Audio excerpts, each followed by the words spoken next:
दोस्तों ज्यामिति में बहुत सारे विद्यार्थियों को बहुत सारी प्रॉब्लमें आ रही थी, इसलिए मैंने उसका पर्सनल 9th कक्षा का एक संपूर्ण कॉपी बनाया है। इसमें आपको लगभग केसी सिन्हा, आर डी शर्मा, आलोक एवं एनसीईआरटी सभी के प्रश्न और इतने बढ़िया से मिलेंगे, शायद कोई दे पाएगा। तो आइए सीखते हैं। सबसे पहले हम इसका इंट्रोडक्शन जानेंगे, ज्योमिति का परिचय जानेंगे और उसके बाद सीखेंगे। ये पूरा कॉपी सीख लिए तो बस सीख लिए। एक चीज़ को मैं यहाँ दोबारा तिबारा करके बताऊँगा। जब प्रश्न आएंगे आप इसे देखिए और वीडियो को रोक रोक करके उतारिएगा। धन्यवाद। कहता है ज्योमिति, ज्योमेट्री, GEOMETRY, ज्योमेट्री माने ज्यामिति। परिचय, इंट्रोडक्शन। यह एक ग्रीक भाषा है। ज्यामिति एक ग्रीक भाषा है। यह एक ग्रीक भाषा है जिसमें जियो का अर्थ भूमि, मेटन का अर्थ माप, अर्थात भूमि का माप होता है। अर्थात भूमि के माप को ज्यामिति कहते हैं। बस इंट्रोडक्शन है, आप उतारते जाइए, नोट करते जाइए। 0 से है ये। 9th कक्षा का, 9वीं कक्षा का। संस्कृत के दो मूल शब्दों जिसमें जिया का अर्थ पृथ्वी, मिति का अर्थ माप, अर्थात पृथ्वी के माप को ज्यामिति कहते हैं।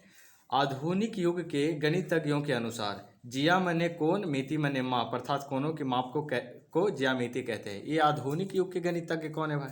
आज के गणितज्ञ क्या मानते हैं जो, ये आपको उतारना नहीं है, हम आगे चलेंगे। आपको यहाँ तक उतारना। आधुनिक युग के गणितज्ञों के अनुसार जिया मने कोण, मिति मने माप, अर्थात कोणों के माप को ज्यामिति कहते हैं।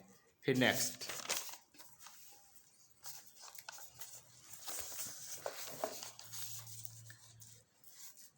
ज्यामिति का खोज है। ज्यामिति का खोज, इसकी शुरुआत कब हुई, कैसे हुई, इसके बारे में जानेंगे। ज्यामिति का खोज 2500 ईस्वी पूर्व मिस्र और बेबीलोनिया में हुआ था। यहाँ अधिक विकास नहीं होने के कारण, यानी ज्यामिति का अधिक विकास नहीं होने के कारण, कहाँ? मिस्र और बेबीलोनिया में ज्यामिति का अधिक विकास नहीं होने के कारण इस संस्था को यूनान के अलेक्जेंड्रिया नामक स्थान पर लाया गया था। ज्यामिति का अर्थपूर्ण खोज और रियल खोज लगभग 300 ईस्वी पूर्व, यानी ईसा मसीह से 300 साल पहले अलेक्जेंड्रिया का ग्रीक गणितज्ञ यूक्लिड ने किया था। ज्यामिति लगभग 300 ईस्वी पूर्व में अलेक्जेंड्रिया का ग्रीक गणितज्ञ यूक्लिड ने किया था। इन्होंने ज्यामितीय कथन को तर्क द्वारा साबित किया था, इसलिए ज्यामिति का जनक यूक्लिड को कहा जाता है। यूक्लिड को जनक कहा जाता है क्योंकि उन्होंने ही 300 ईस्वी में ज्यामिति का खोज किए थे और ये अलेक्जेंड्रिया के वासी थे, है ना। यूक्लिड ने ज्यामितीय कथन को 13 खंडों में बांटा था। यूक्लिड महोदय जो थे वो ज्यामिति को 13 खंड में बांटे थे। यह खंड जिस पुस्तक में संकलित है, यानी 13 खंड जिस पुस्तक में रचित है, उसका नाम द एलिमेंट्स है। इसमें 6 खंडों की पढ़ाई हाई स्कूल तथा शेष खंडों की पढ़ाई उच्च वर्गों में होती है। 6 खंडों में कुल 98 कथन होते हैं। 6 खंडों में कुल 98 कथन होते हैं, जिसमें वर्ग 9वीं कक्षा में 78 खंड और 10वीं कक्षा में 20 खंड पढ़ने होते हैं, की पढ़ाई होती है ना। ज्यामिति के विकास में निम्नलिखित गणितज्ञों ने योगदान दिया था। कौन कौन गणितज्ञ है भाई जो ज्यामिति के विकास में योगदान दिए थे, इनके बारे में हम जानेंगे। ज्यामिति के विकास में कौन कौन से गणितज्ञ हैं जिन्होंने योगदान दिया। तो नंबर 1 में है लगभग 600 ईस्वी पूर्व में थेल्स ने, यानी थेल्स महोदय ने समरूप त्रिभुज का खोज किया था, जो मिलेट्स नगर का व्यापारी था। लगभग 600 ईस्वी पूर्व में थेल्स ने समरूप त्रिभुज का खोज किया था, जो मिलेट्स नगर का व्यापारी था। यहाँ कुछ गणितज्ञों के नाम दे रहे हैं, है ना, जो पुराने समय के गणितज्ञ थे, उनके बारे में हम कुछ परिचय दे रहे हैं और वो कैसे बढ़ा ज्यामिति, उसके बारे में इनसे काफ़ी सहायता मिलेगी। 580 ईस्वी पूर्व में पाइथागोरस ने समकोण त्रिभुज के भुजाओं के बीच संबंध स्थापित किया था, जिसमें कर्ण स्क्वायर बराबर लंब स्क्वायर जोड़ आधार स्क्वायर होता है। 580 ईस्वी पूर्व में पाइथागोरस ने समकोण त्रिभुज के भुजाओं के बीच संबंध स्थापित किया था। वो क्या होता है? पाइथागोरस पर में कर्ण स्क्वायर बराबर लंब स्क्वायर जोड़ आधार स्क्वायर, यानी कर्ण स्क्वायर बराबर लंब स्क्वायर जोड़ आधार स्क्वायर। यहाँ कर्ण स्क्वायर बराबर लंब स्क्वायर जोड़ आधार स्क्वायर, कर्ण स्क्वायर बराबर लंब स्क्वायर जोड़ आधार स्क्वायर, ये पाइथागोरस थ्योरम है, पाइथागोरस प्रमेय है। 114 ईस्वी पूर्व में भास्कर ने पाइथागोरस प्रमेय को साबित किया था।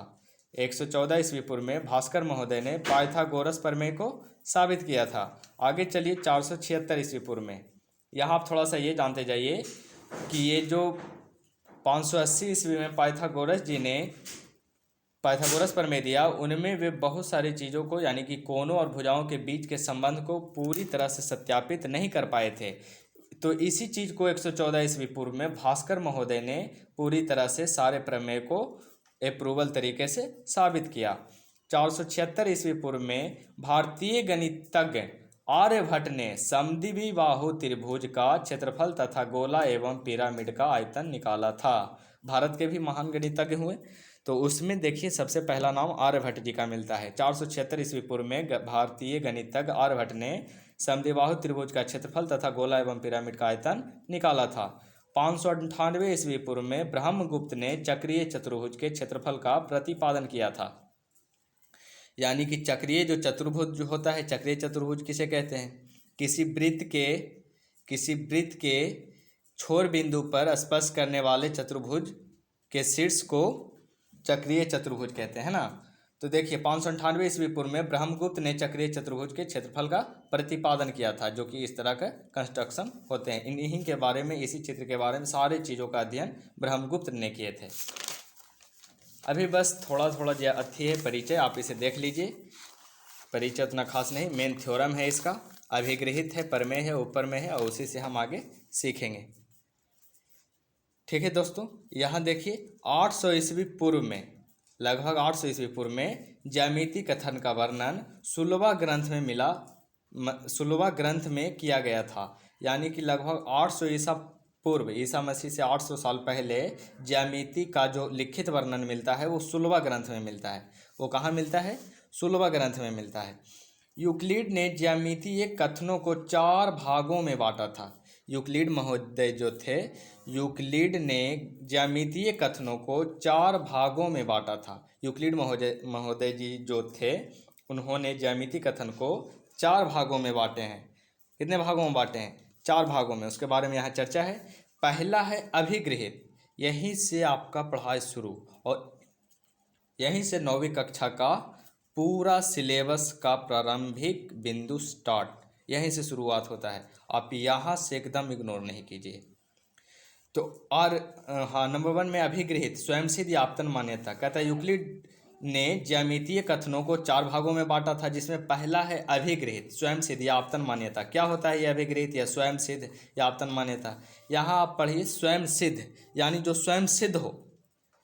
फिर उसके बाद आता है प्रमेय, उपप्रमेय, निर्मेय या हिसाब। इसका अर्थ ये हुआ कि अगर आप अभिगृहित सीख लेते हैं, प्रमेय सीख लेते हैं, उपप्रमेय सीख लेते हैं, तो आप जो हिसाब बनाएंगे बहुत ही इजी तरीके से बनेगा। अगर आपको इन तीनों चीज़ों की जानकारी नहीं है तो आपसे हिसाब बनने वाला नहीं है, खास करके ज्योमेट्री की। So let's begin now start. बहुत ही अच्छे ढंग से यहाँ से आपको देखना है, बहुत ही सूझबूझ के साथ, एकदम शांति में और ध्यान से। ध्यान बहुत ही योग्य चीज़ है, अगर ध्यान दिए तो बहुत ही अच्छी तरह समझ में आएगा। अभिगृहित स्वयंसिद्ध या आपतन मान्यता क्या है उसके बारे में जानते हैं। यहाँ एक्सम लिखा हुआ है, अभिगृहित स्वयंसिद्ध आपतन मान्यता, यहाँ एक्सम है अंग्रेजी भाषा। कहता है वैसा ज्यामितीय कथन जो स्वयं सिद्ध होता है, वैसा ज्यामितीय कथन जो स्वयं सिद्ध होता है, उसे साबित करने की आवश्यकता नहीं होती है, उसे अभिगृहित स्वयंसिद्ध या आपतन मान्यता कहते हैं। वैसा ज्यामितीय कथन जो स्वयं सिद्ध होता है, उसे साबित करने की आवश्यकता नहीं होती, उसे अभिगृहित स्वयंसिद्ध या आपतन मान्यता कहते हैं।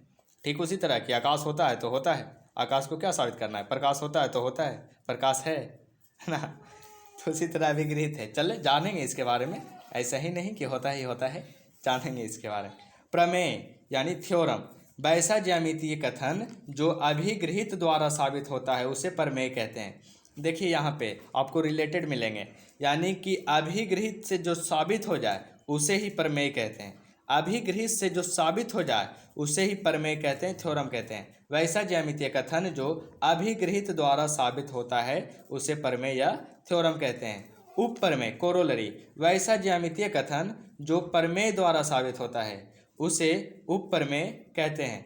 यहाँ कहे थे ना कि रिलेटिव मिलेंगे, ये स्वयं सिद्ध होता है, अभिगृहित स्वयं सिद्ध होता है, और इसी से सिद्ध हो गया प्रमेय, इसी से सिद्ध हो गया प्रमेय, और प्रमेय से उपप्रमेय, प्रमेय से उपप्रमेय।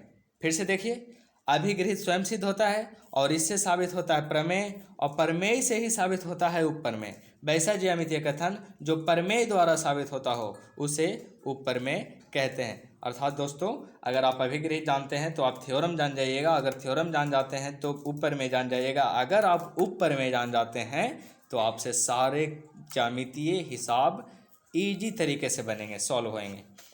चलिए दोस्त, ठीक है। आगे यहाँ कहता है निर्मेय हिसाब, यानी हिसाब। अगर ये तीनों चीज़ पढ़ लेते हैं तो मैथमेटिक जो हम किताब का हिसाब बनाते हैं, चैप्टर बनाते हैं, वो सॉल्व होगा।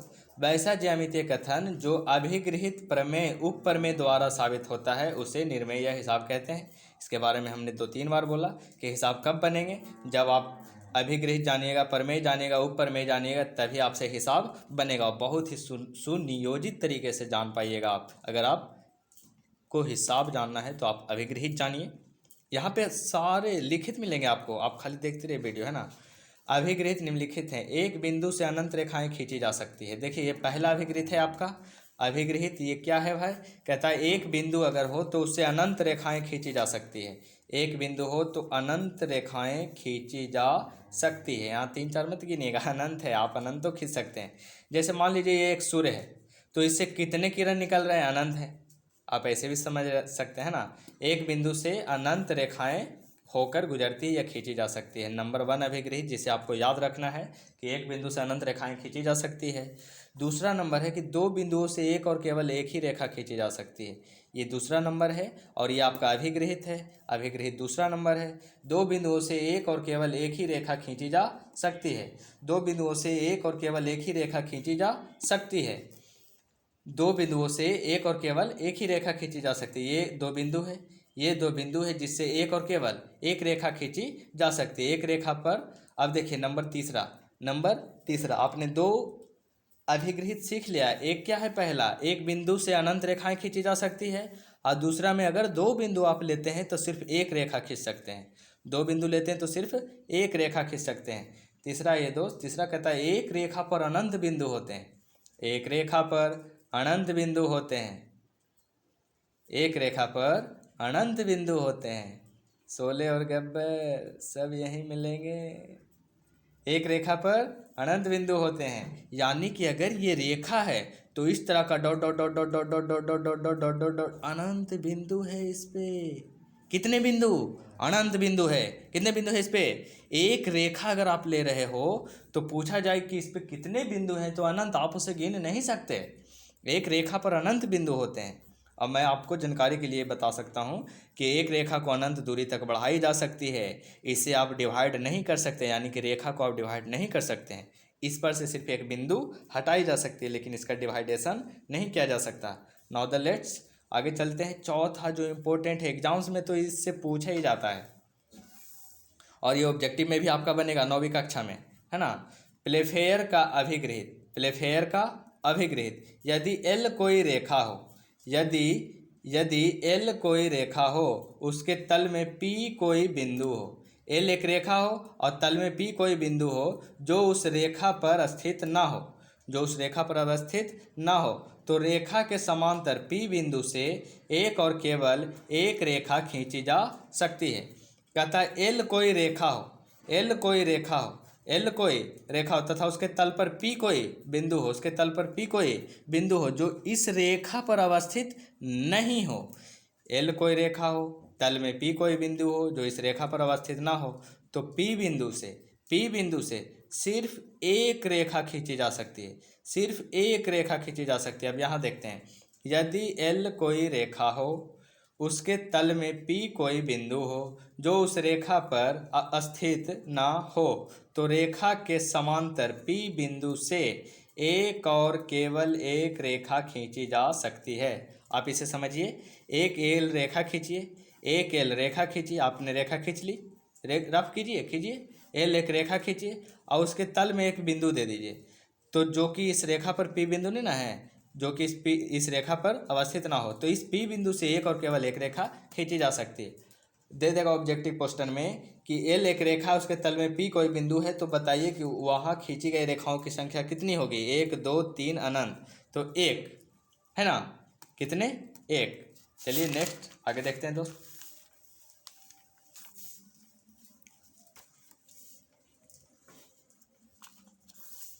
थे वीर बहुत से, वो तो चले गए, अब आपकी और हमारी बारी है, कुछ तो करना है, सीखना है ना। कहता है दो समांतर रेखाओं के बीच की दूरी आपस में बराबर होती है। दो समांतर रेखाओं के बीच की दूरी आपस में बराबर होती है। यहाँ नोट में लिखा गया है कि दो समांतर रेखाओं के बीच की दूरी आपस में बराबर होती है। इसका अर्थ हम समझते हैं, जैसे आपने रेल की पटरी देखी है ना, दोनों तरफ बिछी होती है, तो रेल की पटरी की दूरी अगर बीच की दूरी अगर आपस में बराबर नहीं रहेगी तो रेल ज़मीन पे चलने लगेगा, और रेल जब ज़मीन पे चलने लगेगा तो पता है ना, आप उसमें बैठे रहिएगा तो कैसा महसूस कीजिएगा। यानी कि दो समांतर रेखाओं के बीच सदा सदा सदा सदा और हमेशा हमेशा हमेशा समान दूरी होती है। दो समांतर रेखाओं के बीच समान दूरी होती है। मैंने ये उदाहरण दिया, लेकिन आप समझिए कि कोई भी अगर समांतर रेखा खींची गई हो तो इन दोनों रेखाओं के बीच की दूरी अगर हो तो वो क्या होगी, समान होगी। ठीक है दोस्त, आगे अब देखिए नंबर 5वां, सरल रैखिक युग्म का अभिगृहित।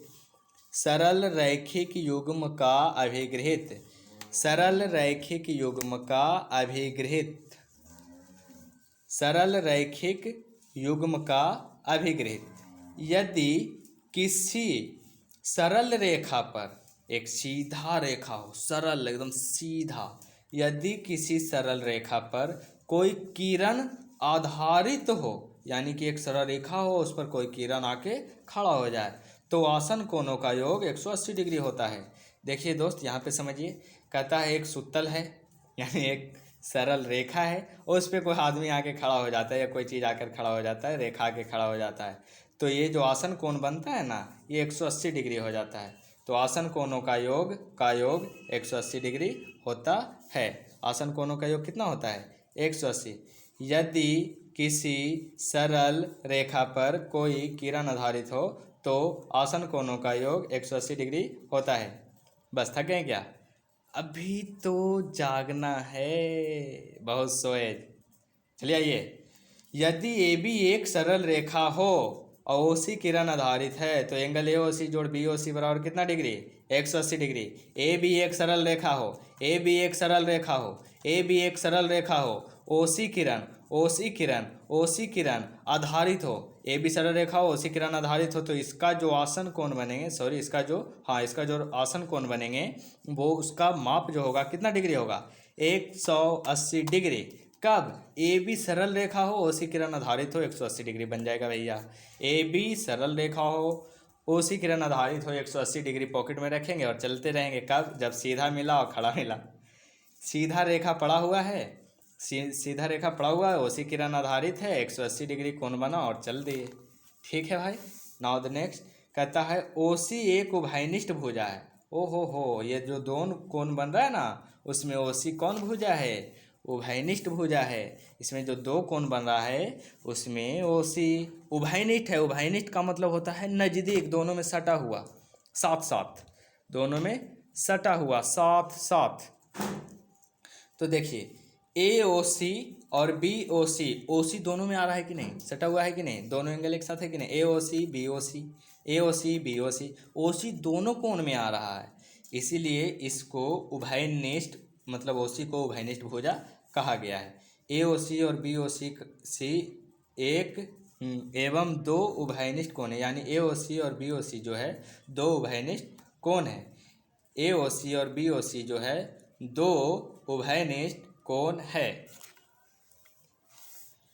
आसन कोण क्या होता है भाई, आसन कोण, आसन कोण, आसन कोण, आसन कोण उस कोण को कहते हैं जिसमें दो कोणों में एक भुजा उभयनिष्ठ हो, उसे आसन कोण कहते हैं। फिर आ गया कॉमन, फिर आ गया उभयनिष्ठ।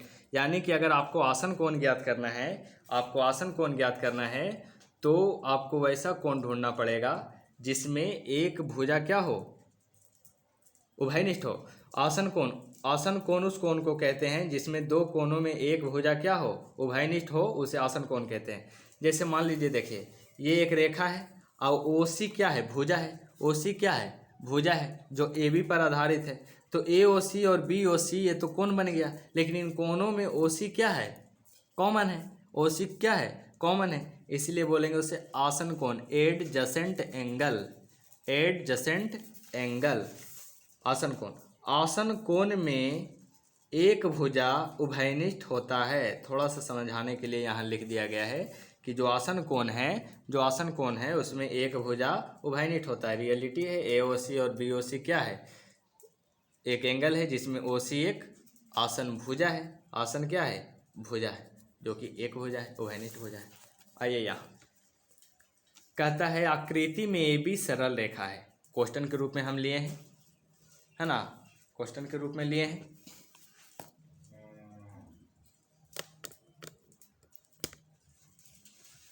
कहता है आकृति में यानी इस चित्र में आकृति में ए बी एक सरल रेखा है, तो एक्स का मान ज्ञात करें। आपको दिखाई दे रहा होगा, नहीं तो आप कोशिश कीजिए इसे आप, हाँ बोलते हैं ना, अब जैसे चाहे एंड्रॉयड मोबाइल है तो आप कैसे भी खींच सकते हैं, देख सकते हैं। कहता है आकृति में ए बी एक सरल रेखा है तो एक्स का मान ज्ञात करें। दिया है ए बी एक सरल रेखा है, यानी कि ए बी एक सरल रेखा दे दिया गया है, और ओ सी किरण क्या है, आधारित है। तो हम आपको बताए थे कि जब ये सोया हुआ हो और इस पर एक किरण आगे खड़ा हो गया हो तो इसका जो कोण बन जाएगा 180 डिग्री लेके आप घर जाइए। तो देखिए यहाँ दिया है कि ए बी एक सरल रेखा है, तो सरल रैखिक युग्म के अभिगृहित से, जो कि सच है, जिसे साबित करने की आवश्यकता नहीं, उसे अभिगृहित कहते हैं। तो ए ओ सी एंगल ए ओ सी और एंगल बी ओ सी जोड़ दिए हैं तो बराबर कितना डिग्री होता है, 180 डिग्री। बराबर कितना डिग्री होता है, 180 डिग्री। तो एक्स प्लस 80 डिग्री बराबर 180 डिग्री। तो एक्स बराबर 180 डिग्री माइनस 80 डिग्री। यहाँ देखिए ये दोनों जोड़ेंगे तो 180 होगा, तो एक्स प्लस 80 बराबर 180। 80 उधर जाकर माइनस हो जाएगा, जैसे कि यहाँ हो गया है 80 इधर आकर माइनस हो गया, यहाँ है ना एक्स प्लस 80 बराबर 180। तो एक्स बराबर 180 माइनस 80, तो एक्स बराबर 100 डिग्री। अतः एक्स बराबर 100 डिग्री उत्तर 100 डिग्री क्या हो गया, यानी कि ये कोण 80 डिग्री तो ये कोण 100 डिग्री। क्यों भाई, आप ये भी जानते होंगे कि सरल रेखा पर 180 डिग्री का कोण बनता है।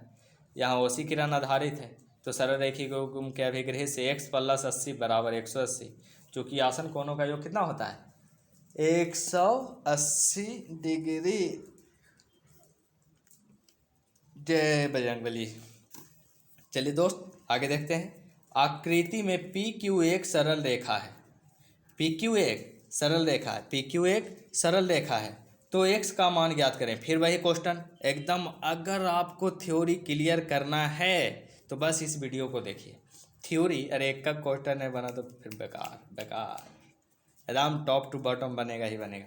कहता है पी क्यू एक सरल रेखा है तो एक्स का मान ज्ञात करें। ना ही उबो और ना ही थको, सब तुम्हारे पास होगा। That's right. पी क्यू क्या है, एक सरल रेखा है। पी क्यू एक सरल रेखा है और ओ आर किरण आधारित है। ओ आर किरण आधारित है, दिया है, देखिए सॉल्यूशन में हल में दिया है पी क्यू एक सरल रेखा है। हाँ भाई वो तो दिया है। तो सरल रैखिक युग्म के अभिगृह से क्या कहता है सरल रैखिक युग्म का, कि अगर आप सोए हुए हो एक खड़ा है तो आसन कोण का योग 180 लेके जाएंगे, यही ना बताए थे। तो देखिए एंगल पी ओ आर जोड़ एंगल क्यू ओ आर बराबर 180 डिग्री। इन दोनों को जोड़कर कितना डिग्री, 180 डिग्री। इन दोनों को जोड़कर कितना डिग्री, 180 डिग्री। तो पी ओ आर का मान 70 डिग्री और इसका एक्स तो इधर 180 डिग्री। तो एक्स बराबर 180 माइनस 70, तो एक्स बराबर 110 डिग्री आता है। एक्स का मान 110 डिग्री, एक्स का मान 110 डिग्री, एक्स का मान 110 डिग्री। ठीक है दोस्त। अच्छा एक चीज़ और बताते हैं कि मान लीजिए 9वीं कक्षा में इस तरह का कोई प्रश्न आता है, टेस्ट एग्जाम होता है ना आपका 2-3 एग्जाम, तो उसमें आता है, तो इस तरह का दिया जाएगा तो तब आप थ्योरी लिखिएगा। अरे डायरेक्ट 180 में से 70 घटाइएगा, शेष कोण लिख दीजिएगा। डायरेक्ट 180 में से जो लिखा रहे उसको घटाइएगा, शेष कोण लिख दीजिएगा, निकल जाएगा। ठीक दोस्त आगे धक धक पढ़ जाना है। ते ज्यामिति है रे काहे नहीं सीखेंगे। चलिए आइए, सरल रैखिक युग्म के अभिगृहित का विलोम। सरल रैखिक युग्म के अभिगृहित का विलोम। उधर तो सरल रैखिक युग्म सीधी रेखा पढ़ रहे थे, अब क्या पढ़ना है, उसका विलोम। देखिए दोस्त आपको क्वेश्चन हम 4 बार 5 बार बताएंगे, आप आराम से देखिए इस वीडियो को। क्वेश्चन 4-5 बार बताएंगे, 5 से 6 दिनों में या 10 दिनों में लगे, जो भी दिन लगे आपका ज्यामिति बढ़िया से क्लियर होगा। नहीं तो फिर आप शिकायत कंप्लेन बॉक्स है ना सुना जाएगा भाई। सरल रेखीय युग्म के अभिगृहित का विलोम, converse of linear pair axiom, converse of linear pair axiom, converse of linear pair axiom, सरल रैखिक युग्म के अभिगृहित का विलोम। अभी हम सीधी रेखा पढ़ रहे थे, ओसी किरण आधारित था और 180 लेके जोड़ के भाग गया था। अब क्या है देखिए, कहता किसी रेखा पर कोई किरण आधारित हो, ध्यान दीजिए यहाँ सरल रेखा नहीं है, रेखा है। किसी रेखा पर कोई किरण आधारित हो, यदि आसन कोणों का योग 180 डिग्री हो तो वह एक सरल रेखा होगी। भैया मेरे मैं नहीं माखन खायो, बताइयो। कह रहा है कि ए बी अभी रेखा है, सरल रेखा नहीं है। ए बी एक रेखा है, लाइन है, और ओसी किरण क्या है, आधारित है। जब आप ये दोनों कोनों को जोड़कर 180 ला के दीजिएगा ना, तभी हम आपको ए बी एक सरल रेखा बना के देंगे।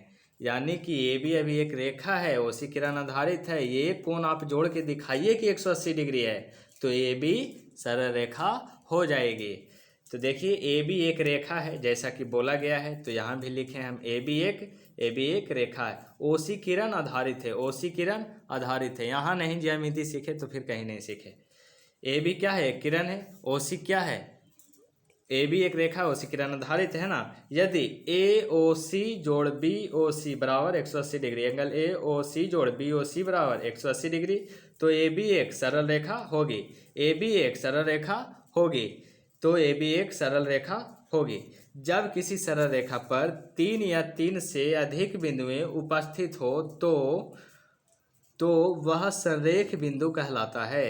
यहाँ पे देखिए बहुत ही ध्यान से, आपको ये सब देखना नहीं है, वर्जित है। कहता है ए बी जब किसी सरल रेखा पर 3 या 3 से अधिक बिंदु उपस्थित हो तो वह संरेख बिंदु कहलाता है। कोलिनियर जिसको आप बोलते हैं, कोलिनियर जिससे आप संरेख हिंदी में कहते हैं। कहता है ये एक सरल रेखा है ना भाई, इस पे 1 2 3 10 20 जितना भी रहे, तो अगर 3 से अधिक है तो वो सारा बिंदु जो होगा वो संरेख हो जाएगा। 3 से अधिक है तो सारा बिंदु क्या हो जाएगा, संरेख।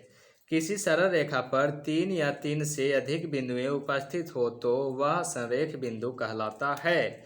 यहाँ ए ओ बी एक संरेख बिंदु होगी, यहाँ ए ओ बी एक संरेख बिंदु होगी। कहाँ भाई, यहाँ ए ओ बी 3 है ना, अगर 3 से अधिक होता तो भी 3 है, तो भी 3 से अधिक होता तो भी 3 है, तो भी 2 में तो सिर्फ रेखा होगा भाई, 2 में क्या होगा, रेखा। मान लो ओ नहीं होता तो ए बी क्या है, एक रेखा है, बस दैट्स इट। लेकिन यहाँ ए है, ओ है, बी है, ये बिंदु अवस्थित है और ओसी किरण आधारित है, ओसी किरण आधारित है, लेकिन हमें ओसी किरण से नहीं इस बिंदु से मतलब है। तो कहता है रेखा पर अगर 3 या 3 से अधिक बिंदु है तो ये जो बिंदुएं होती है ना वो संरेख होती है, कोलिनियर होती है। अब यहाँ आप असंरेखी भी समझ सकते हैं, नॉन कोलिनियर। जब किसी रेखा पर या सरल रेखा पर 3 या 3 से अधिक बिंदु उपस्थित नहीं हो तो उसे क्या कहते हैं, उससे क्या कहते हैं, असंरेख। असंरेख। यहाँ आगे देखेंगे, कहता है भाई जी आकृति में पी क्यू एक रेखा है। ठीक है भाई, पी क्यू एक रेखा है। जिस तरह से उधर सरल रेखा में क्वेश्चन लिए थे तो अब इसमें भी लेंगे। सरल रैखिक युग्म के अभिगृहित चले थे, अब सरल रैखिक युग्म के अभिगृहित ना है, विलोम ना है उसका, तो इसका भी क्वेश्चन लेंगे। तो आकृति में यानी इसमें पी क्यू एक रेखा है, पी क्यू एक रेखा है तथा क्यू आर किरण आधारित है, क्यू आर किरण आधारित है, क्यू आर किरण आधारित है। तो साबित करें कि पी क्यू एक सरल रेखा होगी, तो साबित करें कि पी क्यू एक सरल रेखा होगी। आकृति है ना, पी क्यू एक रेखा है, ओ आर किरण आधारित है, ये इतना इतना डिग्री दिल्ले है, बताओ तो कि कौन रेखा है। तो दिया है पी क्यू एक रेखा है, जैसा प्रश्न है वैसा लिखे हैं, दिया है पी क्यू एक रेखा है, सही बात, पी क्यू एक रेखा है भी, चूँकि 180 जोड़ के लावेंगे तब ना ये सरल रेखा होगी। चूँकि इसलिए पी ओ आर कितना डिग्री, 100 डिग्री दिया हुआ है, इसे एक माने समीकरण। फिर देखिए क्यू ओ आर 80 डिग्री दिया हुआ है, क्यू ओ आर 80 डिग्री दिया हुआ है, जिसे हम समीकरण 2 माने, समीकरण 2 माने, तो समीकरण 1 + 2 से, समीकरण 1 + 2 से, समीकरण 1 + 2 से एंगल पी ओ आर जोड़ क्यू ओ आर बराबर 100 degree + 80 degree, angle P O R जोड़ क्यू ओ आर, नहीं समझ में आया। यहाँ देखिए POR और QOR, एक और दो था ना, एक दो निकाले ना, तो समीकरण 1+2 कर दिए, 1+2 कर दिए। तब 1 में क्या है, POR और QOR, तो LHS एक साथ और RHS एक साथ, तब POR QOR LHS है, तो LHS एक साथ, और 100 क्या है RHS, तो RHS एक साथ। तो एंगल POR जोड़ QR बराबर 100 डिग्री प्लस 80 डिग्री, तब POR जोड़ QR बराबर 180 डिग्री। सरल रैखिक युग्म के अभिगृहित के विलोम से, सरल रैखिक युग्म के अभिगृहित के विलोम से, तब PQ एक सरल रेखा होगी, PQ एक सरल रेखा होगी, PQ एक सरल रेखा होगी, अतः PQ एक सरल रेखा है। क्यों भाई, क्योंकि आसन कोण को जोड़ के 180 हम ला दिए ना, तो इसका अभिगृहित का विलोम कहता है कि जब 180 आप ला दिए तो ये सरल रेखा हो जाएगी। अभिगृहित क्या कहता है, वही तो लिखे हैं, सरल रैखिक युग्म के अभिगृहित के विलोम से, converse of linear pair axiom, PQ is an, हाँ PQ एक सरल रेखा होगी, अतः PQ एक सरल रेखा है।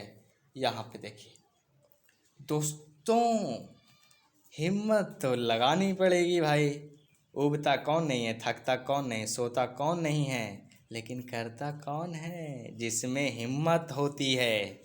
इतना लिख लेना, इतना पढ़ा दिए हैं, उसे सुन लेना। It's a very concise mind, जिसके पास है वही ये कर पाएगा, है ना। आप इसको जरूरत हो तो देखिए, और एकदम आपका, हम तो कह रहे हैं ना, एकदम वादा कर रहे हैं कि एक ज्यामिति का क्वेश्चन 9वीं कक्षा का NCERT KC सिन्हा, आलोक हो या फिर हो RD Sharma, all of question is to be involving there. ठीक है दोस्त, आकृति में ए भी एक रेखा है जो OC किरण आधारित है, आकृति में ए भी एक रेखा है OC किरण आधारित है, तो साबित करें कि ए भी एक सरल रेखा होगी। इस तरह का एक आकृति बना हुआ है, ए भी एक रेखा है, ए भी अभी सभी सरल रेखा नहीं है, ध्यान रखिए। ए भी एक रेखा है और OC किरण क्या है, इस पर आधारित है। ए भी एक रेखा है, OC किरण क्या है, आधारित है, तो साबित कीजिए कि ए भी सरल रेखा होगी। तो भैया ए भी सरल रेखा कब होगी, जब आसन कोनों को जोड़ के 180 लाएंगे, जब आसन कोनों को जोड़कर 180 लाएंगे, तो AOC जोड़ BOC बराबर 180 डिग्री।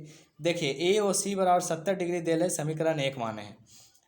AOC बराबर 70 डिग्री दे ले, समीकरण 1 माने हैं। BOC बराबर 110 डिग्री दे ले, समीकरण 2 माने हैं। समीकरण 1 जोड़ 2 कर देंगे, तो LHS के साथ और RHS के साथ, LHS के साथ, RHS के साथ, तो AOC जोड़ BOC बराबर 70 डिग्री प्लस 110 डिग्री। LHS यह है, RHS यह है, तो AOC है जोड़ BOC, तो 70 डिग्री प्लस 110 डिग्री, तो AOC जोड़ BOC बराबर 180 डिग्री। सरल रैखिक युग्म के अभिगृहित के विलोम से AB एक सरल रेखा होगी, सरल रैखिक युग्म के अभिगृहित के विलोम से AB एक सरल रेखा होगी।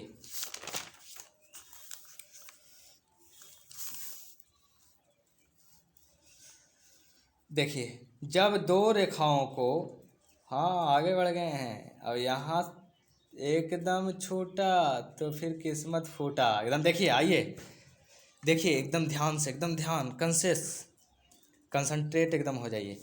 कहता है जब दो रेखाओं को, यानी एक रेखा इस तरह से हो, एक रेखा इस तरह से हो, तो यहाँ लाल पेनों से खींचा गया है एक रेखा एक दो रेखा, जिसका नाम L और M है। जब दो रेखाओं को एक तिर्यक छेदी रेखा काटती है ना, तो 8 कोणों का निर्माण होता है।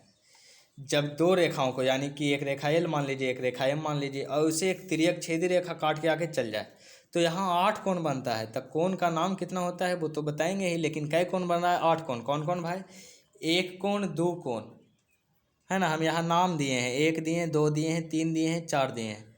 1 2 3 4, यहाँ अगर आपको नहीं दिख रहा होगा तो 1 2 3 4, फिर ऊपर 5, यहाँ 6, फिर नीचे 7 और यहाँ 8।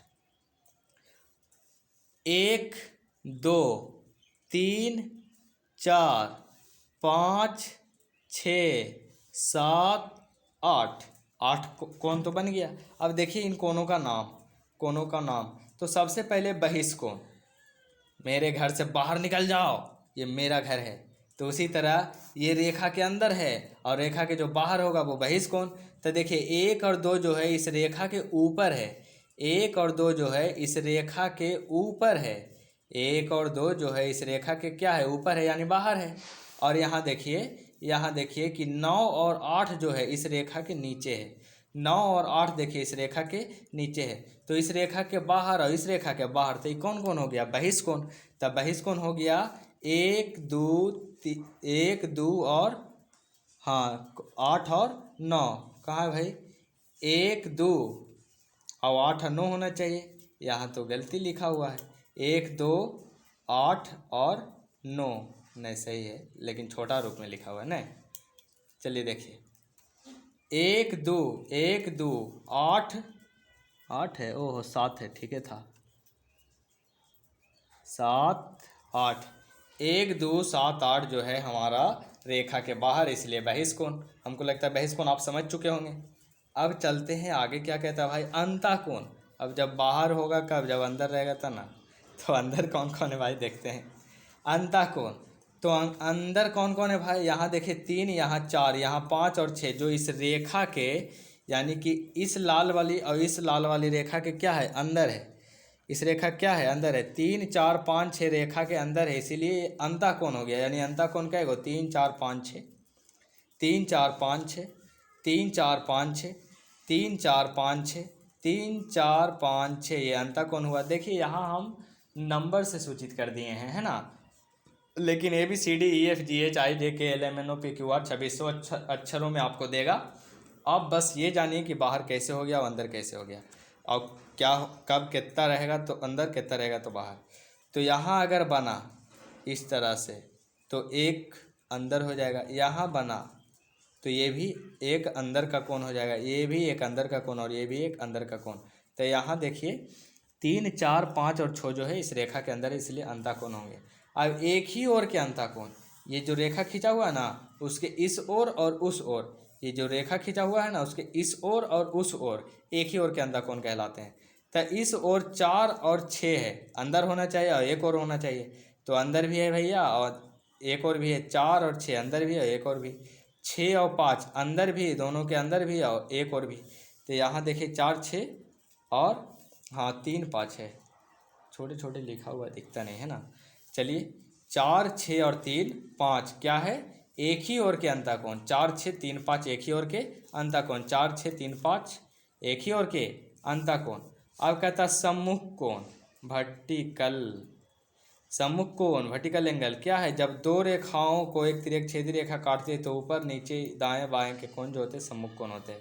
तो यहाँ भाई का ये देखिए ये रेखा है, इसे काट दिया तो यहाँ सम्मुख, यहाँ सम्मुख, यहाँ सम्मुख और यहाँ सम्मुख, मुख के सामने। तो दो के सामने 3, दो के मुख के सामने 3, इन्हें की सीधा सीधा लेंगे, सीधा सीधा नहीं लेंगे, इस कोना तो इस कोना, इस कोना तो इस कोना, एक कोना तो एक कोना, एक कोना तो एक कोना, ये सम्मुख होता है। ये क्या होता है, सम्मुख कोण, यानी मुख के सामने वाला कोण। तो इतना मुंह है तो मुंह के सामने ही होगा, है ना, मुंह के सामने ही होगा। 4 6 3 5 अंदर वाला कोण है और 1 4 और 2 3 6 7 और 5 8 सम्मुख कोण। देखिए 1 4 2 3 5 8 6 7 बहिष्कोण है। फिर चलिए संगत कोण। आपको कोण हम बारी बारी से नाम बता रहे हैं, कोणों का नाम बता रहे हैं। फिर आता है सम्मुख कोण। तो सम्मुख तो देख ही लिए कि 1 होता है भाई तो 4 होता है, 2 होता है भाई तो इधर वाला 3 होता है, यहाँ 6 होगा तो यहाँ वाला 7 हो जाएगा, यहाँ 5 वाला हो तो यहाँ 8 हो जाएगा। चलिए फिर कहता है एकांतर कोण। एकांतर कोण आप जानते ही होंगे, नहीं जानते तो देखिए। कहता है जब दो रेखाओं को एक तिर्यक छेदी रेखा काटती है तो एक तो अंदर होना चाहिए और दूसरा विपरीत, एक दूसरे के विपरीत होना चाहिए। यानी एगो घर के लाइन के ई पट्टी तो एगो घर के लाइन के ई पट्टी। यानी 4 का एकांतर कोण 5 और 3 का एकांतर कोण 6। 4 इस लाइन घर के ई पट्टी और 5 घर के ई पट्टी। यहाँ देखिए 3 ई पट्टी तो 6 ये पट्टी। तो एकांतर कोण क्या होगा, 3 का एकांतर 6 और 4 का एकांतर 5। नहीं समझे आप एकांतर कोण, एक बार फिर से कहता है जब दो समांतर रेखाओं को एक तिर्यक छेदी रेखा काटती है तो एकांतर के कोण समान होते हैं। आगे थ्योरम प्रमेय में पढ़े गए, लेकिन यहाँ देखिए 4 का एकांतर 5, 3 का एकांतर 6, 4 का एकांतर 5, 3 का एकांतर 6। तो एकांतर कौन हो गया 3 6 4 5। संगत कोण कौन होगा भाई, संगत कोण, संगत दो तरह से बनता है, एक ऊपर ऊपर और एक नीचे नीचे। एक ऊपर ऊपर एक नीचे नीचे। देखिए 1 2 3 4 5 6 देख बोल रहे हैं हम अगर, तो आप ये फिगर बना लीजिएगा। आप 2 को बड़ा लाइन पारिए, एल और एम नाम दीजिए, एक ऐसे रेखा खींच दीजिए। और जब ये रेखा खींचे ना तो यहाँ 1 दीजिएगा, यहाँ 2 दीजिएगा, यहाँ 3 4 कुछ दे सकते हैं आप, कुछ भी दे सकते हैं। 7 8 ऊपर ही दे सकते हैं, 1 2 नीचे भी दे, जैसे आपको देना है बस 8 नंबर दर्शा दीजिए। अब देखिए यहाँ संगत कोण। संगत कोण क्या है भाई?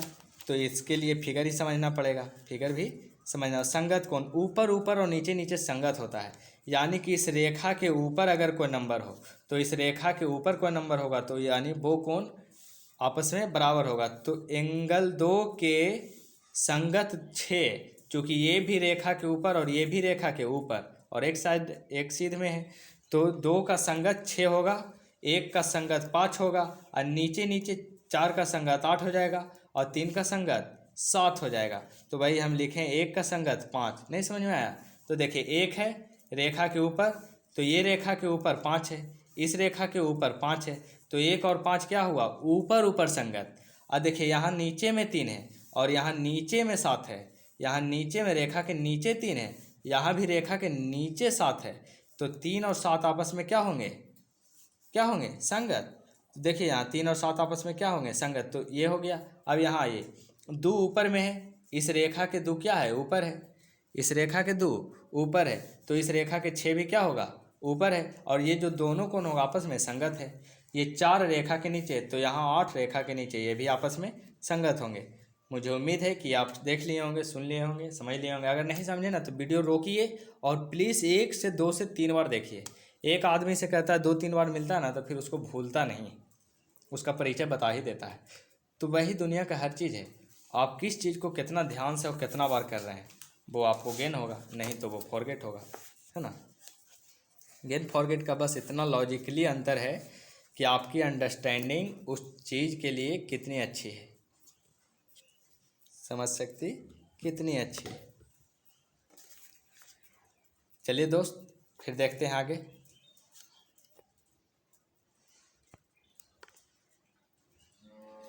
कहता है सरल संगत कोण का अभिग्रहित। यहाँ वीडियो आप बड़ा करके देखिए, है ना। संगत कोण का अभिग्रहित कोरेस्पोंडिंग एंगल एक्सम।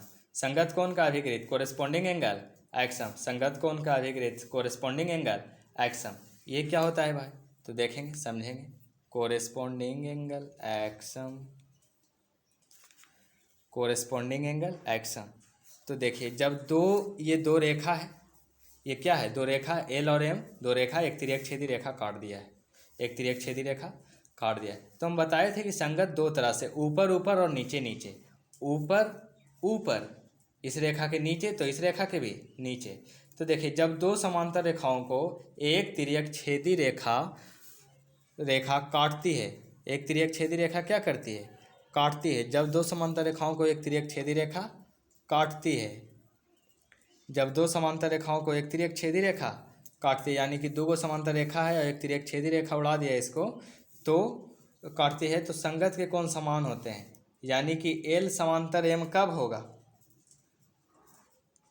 नहीं, 2 समांतर रेखाओं को एक तिर्यक छेदी रेखा काटता है तो संगत के कोण क्या होते हैं? बराबर होते हैं। तो उसका विलोम में है, तो संगत का कोण बराबर कब होगा? जब 2 समांतर रेखाओं को एक तिर्यक छेदी रेखा काटेगी, यानी 2 सीधा सीधा लड़कन के कोई आके राड़ आदमी मार देता है तो राड़ और राड़ आपस में बराबर हो जाता है ना। चलिए 2 समांतर रेखाओं को एक तिर्यक छेदी रेखा काटती है तो संगत के कोण आपस में बराबर होता है। तो हम बताए थे दोस्त, एकदम इसको, इस वर्ड को ध्यान से देखिए। एक रेखा एल है, एक रेखा एम है, तो रेखा के ऊपर और इस रेखा के ऊपर जितने भी कोण है वो संगत। इस रेखा के नीचे और इस रेखा के नीचे जितने भी कोण है संगत।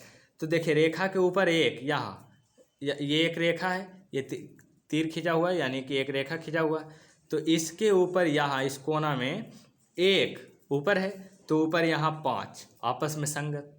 इसके नीचे 3 और इसके नीचे 7 आपस में संगत। इसके ऊपर 2, तो इस रेखा के ऊपर 6 भी संगत। इस रेखा के नीचे 4, तो इस रेखा के नीचे 8 भी संगत। इस रेखा के नीचे 4, तो इस रेखा के नीचे 8 भी संगत। आकृति में एल समांतर एम हो तो एंगल 6 का मान ज्ञात करें। आकृति में एल समांतर एम हो तो एंगल 6 का मान क्या करें? ज्ञात करें। यानी कि एल और एम आपस में क्या हो? समांतर हो। एल और एम आपस में क्या हो, समांतर हो। समांतर का चिन्ह ऐसे देखिए, ये समांतर भइल, ये बराबर भइल। समांतर बराबर में अंतर क्या है? समांतर देखिए, मान लीजिए ये इतने रुक गया, ये आगे जाना है इसको, लेकिन ये दोनों आपस में क्या है, समांतर। भले ये तेरे को बराबर क्या है, बराबर ये है कि ये अगर 5 सेंटीमीटर तो ये भी 5 सेंटीमीटर होना चाहिए, इसे बराबर कहते हैं। समांतर बराबर, समांतर बराबर लिख लीजिए इस तरह से, समांतर है भैया, ये बराबर है भैया। ठीक है, छोटे छोटे चीज़ों को गौर से देखेंगे ना तो सीखते चले ही जाएंगे, कोई रोकेगा नहीं, कोई भी नहीं रोकेगा, हौसला बुलंद होना चाहिए। यहाँ तक सीख भाई, सीख गईल हो, अगर सीख गईल रहलू हा तो आगे बढ़ा, है ना। और ना सीखला हा तो रिपीट वीडियो देखा, तभी ज्यामिति क्लियर होई। अब कहता है आकृति में एल समांतर एम हो, एल समांतर एम हो, एल समांतर एम हो, एल समांतर एम हो, तो एंगल 6 का मान ज्ञात करें। कहता है एल के समांतर एम है तो एंगल 6 का मान ज्ञात करें। तो रेखा समांतर दिया हुआ है तो संगत के कोण आपस में क्या होते हैं, बराबर होते हैं। तो यहाँ देखिए संगत कोण के अभिग्रहित से 2 के बराबर कौन है, 6, यानी एंगल 2 के बराबर कौन है, एंगल 6। तो एंगल 2 कितना डिग्री है, 120 डिग्री। एंगल 2 कितना डिग्री है, 120 डिग्री। तो एंगल 6 का मान 120 हो गया ना, इतना आसान क्वेश्चन है। फिर से इसको देखिए, कहता है रेखा समांतर है एल समांतर एम। तो हम आपको बताए थे कि रेखाएं समांतर हो तो संगत के कोण आपस में बराबर होता है। ऊपर ऊपर संगत और नीचे नीचे संगत, तो ये ऊपर है तो ये भी ऊपर है, तो ऊपर ऊपर संगत होता है ना। तो दिया है संगत कोण के अभिग्रहित से 2 बराबर 6, सही लिखा है भाई, 2 कोण के बराबर कोण 6।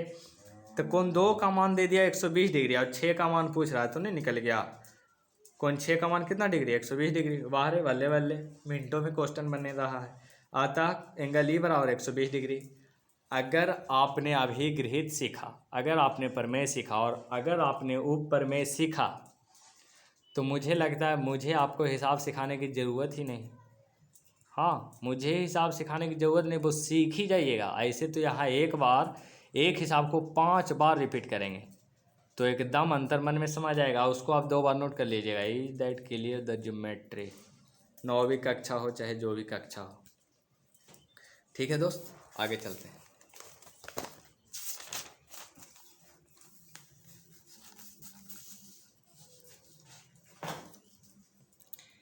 अब यहाँ देखते हैं, यहाँ कहता है संगत आकृति में P समांतर Q। ये एक आकृति है जिसमें ये P और ये Q दोनों आपस में क्या है, समांतर है। ये चिन्ह पाड़ दिया, आकृति पाड़ दिया है, तो इसमें P और Q क्या है, समांतर है। तो एंगल 1 का मान ज्ञात करें, यानी एंगल 1 इसका, एंगल 1 इसका। तो 1 के संगत 6 हो जाएगा, क्योंकि P और Q जब समांतर देल है, समांतर देल है, देखिए इस चिन्ह को समझिए, समांतर देल है, एक ऐसे सीधा खींचा, डबल 1 11, समांतर समांतर डबल 1 समांतर डबल 1 है ना। तो समांतर कब है, मतलब समांतर दिया हुआ है तो 1 का मान ज्ञात करना है। तो रेखा समांतर है तो संगत कोण आपस में क्या होते हैं, बराबर होते हैं। तो संगत कोण के अभिग्रहित से 1 बराबर 5, सही बात लिखा है भाई, 1 एंगल बराबर एंगल, ओ यहाँ कौन, हाँ 1 एंगल बराबर एंगल 5। तो एंगल 1 तो लिखा है, लेकिन एंगल 5 का मान 60 डिग्री है। एंगल 5 का मान 60 डिग्री है।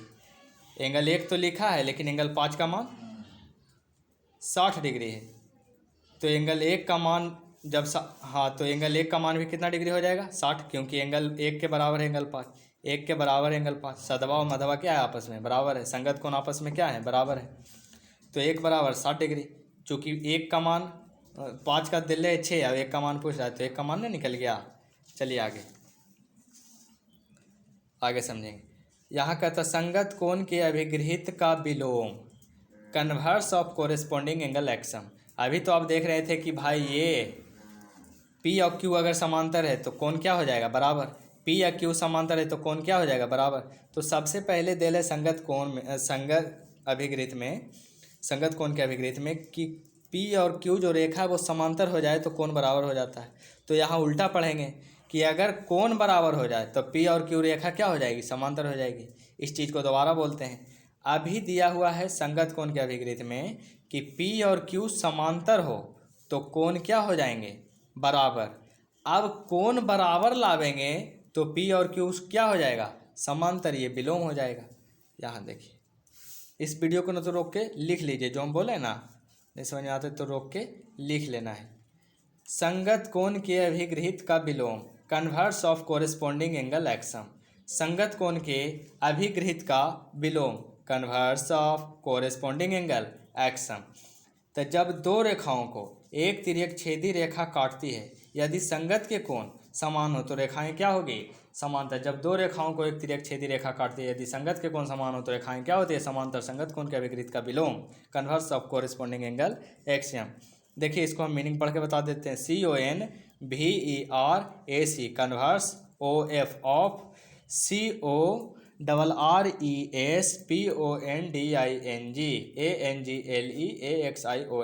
Converse of corresponding angle axiom, संगत कोण के अभिगृहित का विलोम। जब दो रेखाओं को एक तिर्यक छेदी रेखा काटती है, यदि संगत के कोण समान हो तो रेखाएं समांतर होगी। जब दो रेखाओं को एक तिर्यक छेदी रेखा काटती है, यदि संगत के कोण समान हो तो रेखाएं समांतर होती है। फिर से, एक रेखा L है, एक रेखा M है, एक रेखा L है, एक रेखा M है। क्या विसंगत रेखा है, संगत कोण है, नहीं।